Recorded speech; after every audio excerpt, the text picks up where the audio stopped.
So আশা কৰিছো আপোনালোকে আজি সোমবাৰৰ ট্ৰেইনিংখিনি সকলোৰে নিশ্চয়কৈ ভালকৈ হৈছে ছোৱালীসকলৰ আৰু কাইলৈ যিহেতু মঙ্গলবাৰ আৰু মঙ্গলবাৰে আপোনালোকৰ থাকিব 25 মিনিট সময় ৰানিং।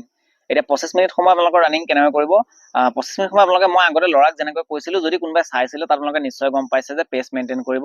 এনেকুৱা নহয় যে আপোনালোকে প্ৰথমতে খুব স্পীড গুচি গৈছে এনাৰ্জি আছে কাৰণে পিছলৈ একেবাৰে শ্ল' হৈ গৈছে। আপোনালোকে 25 মিনিট সময় এটা স্পীডতে ৰানিং কৰিবলৈ চেষ্টা কৰিব আৰু যদি কোনোবাই নোৱাৰিছে নতুনকৈ অহা যদি কোনোবা আছে যাৰ ষ্টেমিনা যদি কম আছে তেনেহলে 20 মিনিট সময় কৰিলেও হ'ব, কিন্তু আপোনালোকে কমপ্লিট কৰিবলৈ চাব।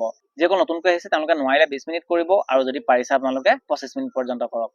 আৰু 25 মিনিট ৰানিঙত আপোনালোকে এইটো চাব যে শেষলৈও যাতে খুব স্পীড দিব নালাগে বা প্ৰথমতেও খুব স্পীড দিব নালাগে, আপোনালোকে এটা স্পীডত কমপ্লিট কৰিলে হ'ব।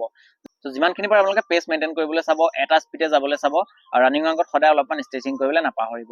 বাকি ৰানিংখিনি আপোনালোকে কৰাৰ পিছত লং জাম্প যদি কৰিবলৈ আছে তেনেহ'লে লং জাম্প কৰিব পাৰে। যদি কাৰোবাৰ এক্সাৰচাইজ আছে তেনেহ'লে লং জাম্পৰ এক্সাৰচাইজ কৰিব পাৰে। তো মই লং জাম্পৰ এক্সাৰচাইজখিনি যিহেতু দিছিলোৱে সেইখিনি যদি আপোনালোকে চাইছে সেইমতে কৰি যাব, আপোনালোকৰ লং জাম্পখিনি যথেষ্টখিনি ইম্প্ৰুভ হ'ব। সো সেইকাৰণে ভালকৈ সকলোৱে ট্ৰেইনিংবিলাক কৰি যাব আৰু যদি আগবেলা সময় নোৱাৰিলেও মৰ্ণিঙত কোনো কথা নাই, যদি বৰষুণৰ কাৰণে নোৱাৰিছে তেনেহ'লে আপোনালোকে ইভিনিং কৰিব পাৰে, দুপৰীয়াও কৰিব পাৰে, খালি মিলাবলৈ চেষ্টা কৰিব। আৰু লগতে যদি কোনোবাই 2 টাইম কৰিম বুলি ভাবিছে, যদি মৰ্ণিঙত এই অনুশীলনখিনি যদি কৰিছে আৰু যদি কোনোবাই ভাবিছে মই ইভিনিঙত বেলেগ কৰিম বুলি, তেনেহ'লে ইভিনিঙত আপোনালোকে নৰ্মেল 10 পৰা 15 মিনিট সময় শ্ল' ৰান কৰিব পাৰে, একেবাৰে শ্ল', যিটো আপোনালোকৰ ইমান বেছি এফৰ্ট দিব নালাগে, ইমান বেছি এনাৰ্জি ৱেষ্ট কৰিব নালাগে। সো তেনেকুৱা আপোনালোকে শ্ল' ৰান কৰি পেলাই অলপমান ষ্ট্ৰেচিং এক্সাৰচাইজ এইবিলাক আপোনালোকে কৰি যাব পাৰে। ঠিক এনেদৰে আপোনালোকৰ ট্ৰেইনিংখিনি কমপ্লিট কৰিব।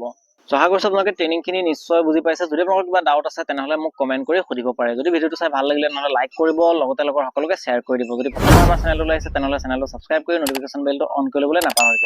লগ পাম আকৌ নেক্সট ভিডিঅ'ত। জয় আই অসম।